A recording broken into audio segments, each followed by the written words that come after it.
The following program was provided by an independent producer solely responsible for its content. The opinions expressed do not necessarily represent the views of this station, its staff, board of directors, or underwriters. Welcome to the People's View.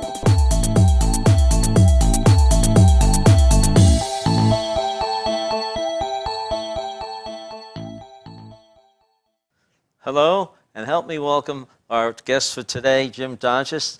Jim, welcome aboard, and you're running for mayor. You have been mayor before. You're part of the board of aldermen now. What makes you want to go again for the mayor?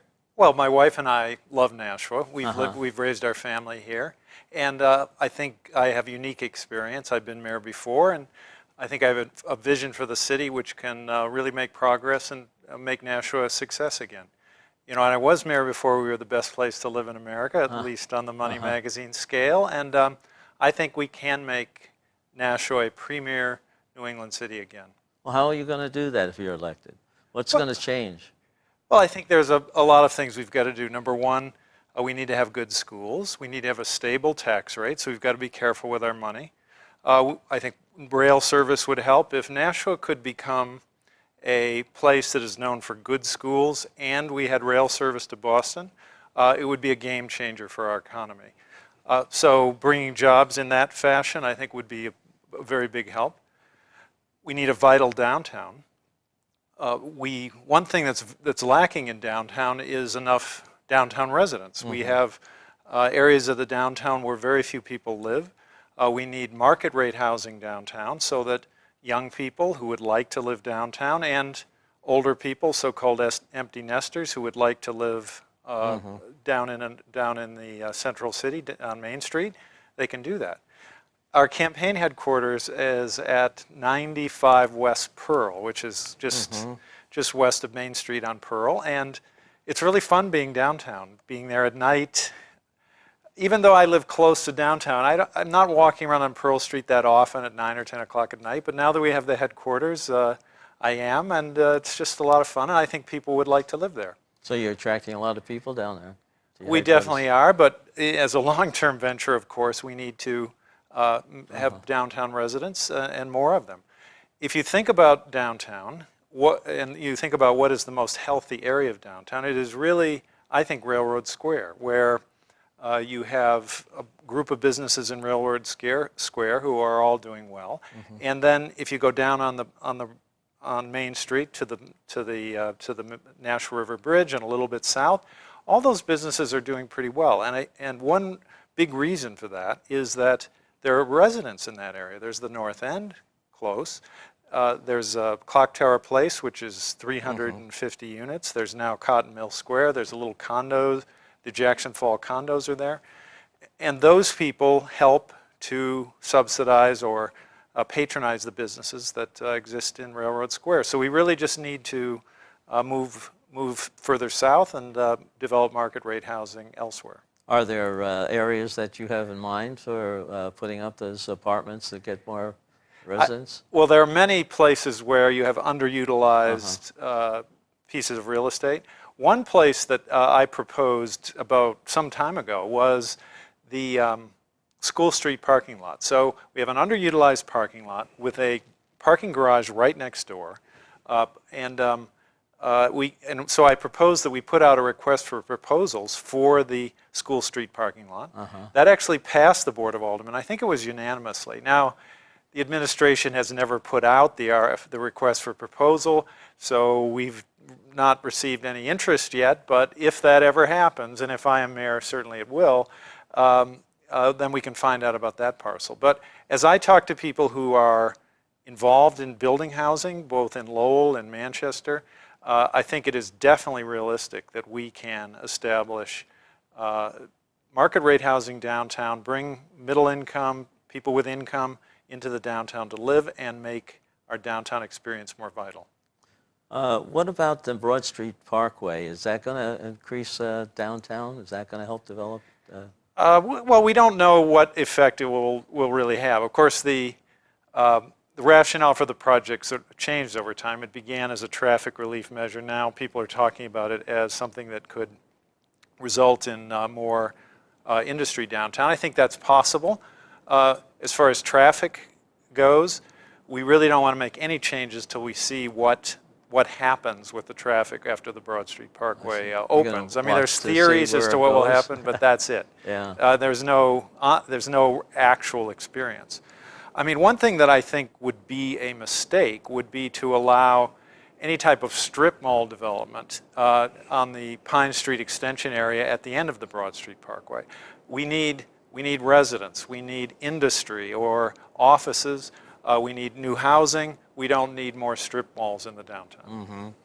What else do you think that has areas that has potential in the Nashua area to develop? Well, we've got in terms of both the growth of jobs, we have the Flatley development in the south end. Right. Now that's something that's been really in the planning for decades. Right. The back part of that parcel behind the hotel has always been planned for industrial space or office space since the hotel was built. And so for decades, the city has been basically waiting and sort of planning for that.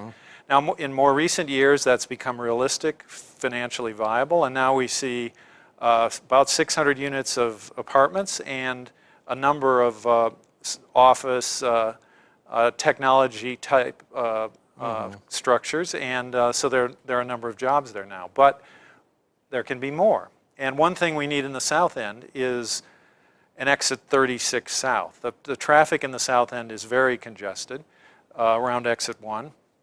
The studies that have been done show that that traffic count is going to increase by 20% over the next few years as a result of everything that's going on.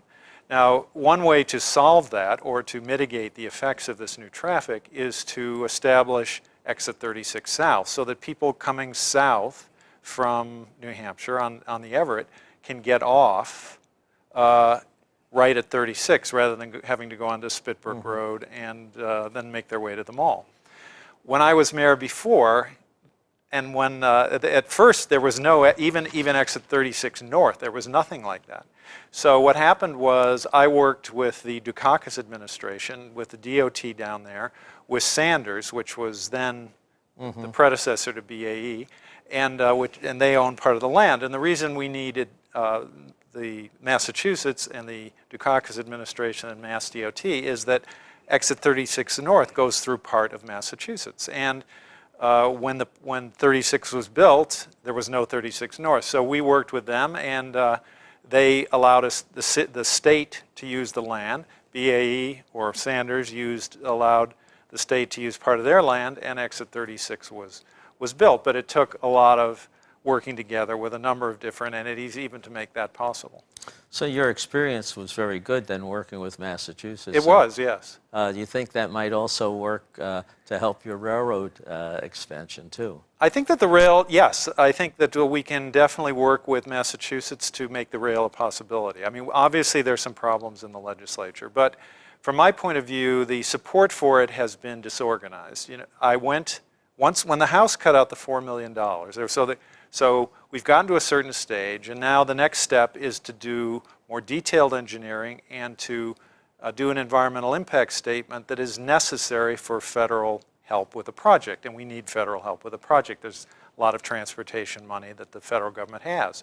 So there was money proposed in the governor's budget to take the next step, and it was cut out in the House, and so I went to the Senate before the Capital Budget Committee to testify. And one state senator was there. No one else from Nashua even showed up. And there were some people from Dyne, a company in Manchester, and some people from the Rail Authority, but definitely a disorganized approach. I think Nashua now needs to take the lead in organizing a coalition of Manchester, of all of the communities, Hudson, Merrimack, that would benefit from rail, form an effective organization to demonstrate to the legislature why rail service would expand the economy and would help the economy not only of our region, but of the entire state.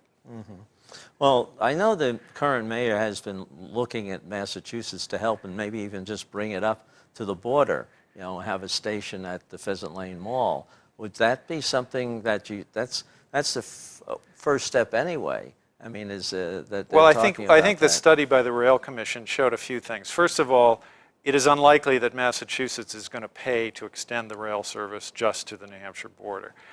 This is going to have to be a New Hampshire project. And if you want, and therefore the state government, legislature has to be involved. And one thing that the rail study clearly articulates and I think demonstrates is that the cost effectiveness per rider and just the overall impact of the rail project would be much greater if it goes to Manchester than it would just to the border. And secondly, we have political problems getting the Manchester-Nashua connections through the legislature. If suddenly we said, oh, well, we don't want Manchester now, just to the border, there would even be less support. So we really need to work as a region to show why Hillsborough County, which generates the most tax revenue of any county in New Hampshire for the state, that we need this and why it would help our economy.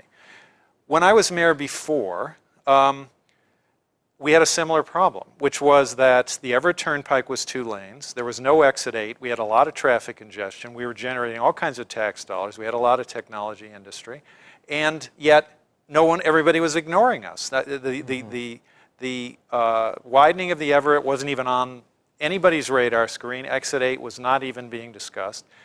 And through working with our legislative delegation and in articulating I think, convincing case as to why Nashua deserved help with this, we were able to convince the legislature and the governor who was then John Sununu, to put these Nashua projects on the then 10-year highway plan. And within a reasonable period of time, we saw those projects completed. And I think if Nashua had not taken the lead in articulating, and me personally, really, and with our delegation, of course, but if we had not taken the lead in advocating as to why this was important, who knows if those projects ever would have been done.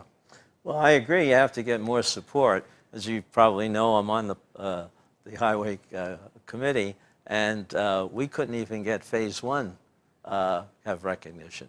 The majority of the state just doesn't think there's enough to support all the expenses that are going to be incurred. That's why I asked about whether Massachusetts might be able to bring it up there, because even from the beginning, when the initial proposal was all the way to Concord, everybody was asking for everything, and that just doesn't seem to fly. Well, of course, if we could persuade Massachusetts to bring it just to the border, great, but I don't know if that's really realistic. And in terms of getting legislative support, to bring it just to the border is a less cost-effective approach, because I think the cost is still, I'd have to look at the exact numbers, but still more than half, and the benefit to the state is much, much smaller. So you'd spend a lot of money for a more limited benefit. Again, if Massachusetts would pay for it, fantastic. Well, if they bring it up there, that's why I thought maybe the mayor had some progress in that direction, but maybe not. I can also offer one other thing. The idea of having it as a intermodal area as Nashua for east-west travel is something I think you ought to work on, because that would bring more of the southern New Hampshire communities to support yes, and the of course overall when you say program. intermodal, you mean a place where a lot of transportation Right. Would come together, and of course that's the approach we definitely should pursue. That's part of Exit 36 South. yeah. I mean, that would enable people to go more quickly, Exit 36 South, not only to the mall, but to a rail station in the Right. south end, and we could connect that rail station with buses and the like that would improve things throughout the region. I understand Hudson might be even considering that circumferential highway that they have denied for the last 15 years. I don't know about that, but that has been discussed for a long, long time. Yeah, yeah. Well, I think that and another bridge across the river might help. There's still a lot of congestion. Well, it going would across depend the where river. the bridge is, but Yeah. we're not going to take down in my opinion, take down a Nashua neighborhood in order to build a bridge. Now, I think in the north part of the community. right. But if there seems to be land and the opportunity in between Merrimack and Litchfield, and if that were to happen, that certainly would improve I transportation. think that would help Yes. the congestion through that bridge area. Yes, on it would. Canal Street. Yes. Oh, well, what about the education, Board of Education and everything? How does that, I mean, you have sort of overseeing responsibilities, but they always seem to come in with a high budget, and you're still having problems getting them to, meet the guidelines, I guess you might say. Well, the schools are critical for Nashua. I mean, Right. there's no question about it. We need to be known as a community with good schools. If you look at what's happening in 2015, not 20 years ago or 30 years ago, jobs, technology jobs, and other more innovative jobs, they follow the population. They're looking for people who are educated, who are creative, and who are available to work. And those people tend to go to communities that have vital downtowns, which have good schools and have good transportation. So if we can make Nashua a community where our young people want to stay and other young families want to come, jobs will follow. That is the way the economy is evolving right now. Definitely. And in order to make this an attractive community for the type of people that we really need in Nashua, we've got to have good schools. So yes, we need to be reasonable in terms of school spending, but we also need to have quality. We need decent class sizes. We've got many things going for the Nashua schools, but we need to focus on schools to make sure that our schools are the best that they can be.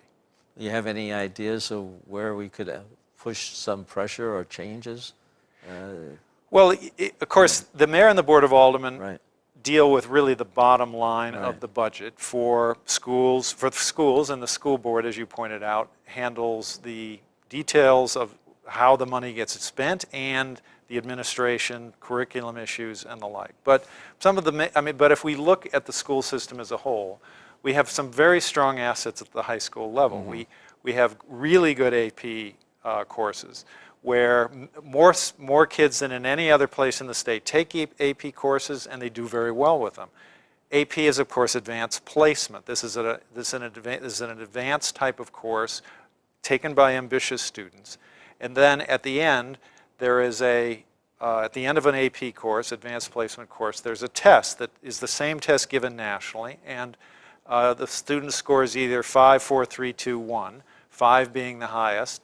3 is a passing grade, so if you can get a 3 on an AP test, that's a big accomplishment, or 4 or 5 is even bigger. So what this does is it demonstrates proficiency in a subject, say physics or calculus, and secondly, many kids can get college credits if they've achieved a 3, 4, or 5 on an advanced placement course. So that is a great aspect of the city of our school system. Number 2, we have at the high schools the CTE programs. These are focused on potential careers, and they range from mechanics or plumbing, but also robotics, marine robotics, computer networking, biotechnology. And the students that take these courses get a real insight into what the real world is like, and also sort of a leg up towards a career that they may want to pursue. So we have some great things going. But there certainly are problem areas. The middle schools are struggling a little bit. We need to make sure that the class sizes there are sufficient so that the kids can learn effectively. I think the school department needs to focus on the middle schools, and they know that. But another challenge that Nashua faces in the area of schools is that the students coming to school now it's a more challenging population than it was before. We have 42% of the kids are reduced or free lunch, which means that they're a low-income family that qualifies for lunch assistance. That figure used to be 20%. So the population that's coming in is a poor group of kids on average, and we've got unfortunately, some parents are not ideal. So we've got kids coming to school who don't have food, who don't have the proper clothing.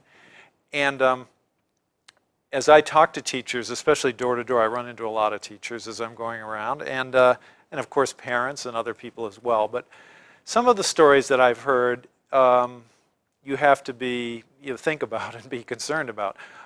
Again, this is not something the city can solve, but as kids come to school, it's an issue. One teacher at one of the inner city schools told me, I have kids that come to my classroom in first grade, and they don't know what a number is. They've never been exposed, they can't count, and they don't know what a number is. So now, of course, what does that show? Terrible parenting, but maybe that child's parents are addicted to something or whatever. So again, I'm just saying that there are challenges in the schools which we need to work on and which hopefully we can address. You say the city can't do anything, but are they involved with some of these efforts to educate these kids off regular school hours on either weekends or summers? Well, there are a number of things that could be done to make children more prepared for first grade. Some of these things are being done elsewhere. Now, without state help, I'm not sure we have the money to accomplish any of this. But we now have a half-day kindergarten. And in fact, kindergarten, when I was mayor before, was not mandatory in New Hampshire, public kindergarten. And in Nashua, we started public kindergarten in 1987. But it's a half-day program, 3 hours. Now, in many states, they're extending that to a full-day program, which does two things. It provides greater enrichment for the 5-year-old child, but also for the parent who's working, it's less of a problem in terms of where's the child going to go for the second half of the day. Again, given our limited resources, we don't have the resources to extend the program to a full day, but some states are doing that. And certainly educationally, it would be a good idea. The other thing that some states are getting into is pre-kindergarten education. Right. And that too is something that would take money that we don't really have. I think that certainly though for the benefits of children and of the overall system, yeah, that would be a good idea. But again, does this all come under the Board of Education? Well, the Mayor and Board of Aldermen decide how much money the bottom line is, but the Board of Education decides how the money gets spent. But anything in education would come under their auspices. Yes. So whether it's during the regular school hours or something that's outside of the school area or run during the summer or weekends, that's all their responsibility. Yes, but if the states, say, had the money to start full-day kindergarten, or the Board of Ed, because of the way the budget is structured, they'd certainly need more than the money they have now to do that. Is there anything we do for people who are coming in here from other countries who are having difficulty with the language? Do we? Is that something that comes under the Board of Education also? In the schools, there are ESL classrooms, English as a second language, so that they attempt, and I think effectively, to teach kids the English language, because the whole point is we want to conduct classes in English. And I think children do a good job of learning English, but again, that's another challenge faced by the schools. We have a number of languages in the Nashua schools, not as many as some places do. I mean, if you hear what's going on, say, what's happened in Portland, Maine, which is a really nice city, but I think or Lowell, there are 70 different languages. Right. Nashua is less than that. Spanish, of course, is the primary language, the alternative language, but I'm sure have kids who speak Vietnamese and Lao and other languages coming in. What's available for adults? I think there's summer school and certain adult education programs. I mean, again, that's a part of the Board of Education. When you say adults, do you mean people who've already been educated, or people who are trying to get a high school degree? No, people who already, well, so-called, they might have been educated in other countries. Well, there's always the community college system. Now, if you go there, and I think if you were, say, a 30-year-old adult, that is where you would go. You wouldn't try to go to the Nashua school Right. system. If you go to and look at the catalog of the community college, they do offer a lot of programs. I've thought of taking a language there in the past. I've never had the time to be able to do it, but I would still like to be able to do it. But they have computer programs and programs in English and math, and I mean, there's a lot you can learn at the community Well, college. our community college has done quite well. In Yes. fact, I think in the capital budget, we've given them everything they've asked for because they've really laid out a nice plan, and they told us what they're going to be doing, and they use some of their own money that they collect from tuition for doing certain things. And the cost is reasonable. So Right. I think you can go a long way at the community college. I mean, I know some people there, and they're trying to get certified in Cisco networking and become computer professionals. And so the community colleges can be a good alternative for a number of people. I think it'll help the economy in general here. I mean, you're Definitely. saying there's so many people with low-income families, and Yes. you want to get them to be able to get more important jobs and stuff like that. Definitely. Well, what other areas do you think that we're running out of time? So you got to. I think there's a lot. Well, let's talk about Nashua's rivers. Now, Okay. Nashua is at the junction of two major rivers, the Nashua River and the Merrimack River. And over in history, the buildings were, and the community was structured really to turn its back on the rivers. There was a time before my time really, but from what I've heard, when the Nashua River used to run colors from industry yeah. that was in Massachusetts would flow through Nashua. Obviously, the rivers are much cleaner now, but we need to take more advantage of our rivers. It's a great opportunity for people to have recreation and to just increase the beauty of the community. Some appropriate riverfront development might be a big plus. And in addition to our rivers, we have our park system. We, in my opinion, need to take better care of our parks. We have Greeley Park, a real gem that has been there for 100 years, and we haven't really taken a close look at that park and what should happen for a long time. We have Mine Falls Park, which is a more wilderness-type park, at least to the west of the highway. A lot of people enjoy that. So, and we've got smaller parks throughout the I city. agree. You ever been down to San Antonio to see their river? I've always wanted to, but I have not gone down. Well, my wife, before we were married, taught down in San Antonio, and I saw the start of it. And the start was a lot worse than what we have here now. Yes. And now it's a beautiful place to go. And a lot of people go there. A lot of conventions go down there. Well, you would think about Clock Tower Place. Now, one of its big assets is the fact that it's on the river. Half the units have a river view. And when I was mayor, that was just a declining set of mills where there really wasn't active industry in there anymore. It was just kind of warehousing and stuff like that. So we, working with Senator Rudman and others in the congressional delegation, we packaged those, and we got federal support to make the conversion from declining mills to 350 units of housing. Well, I think we've run out of time. Well, thank you, So, Carl. Thank you for the time. And the audience can look at this look before the primary. We'll be running all the interviews with the mayoral candidates. And if you have any questions, just contact us at nationalgeoqp.org. Thank you very much, and thank you again. Thanks, Carl.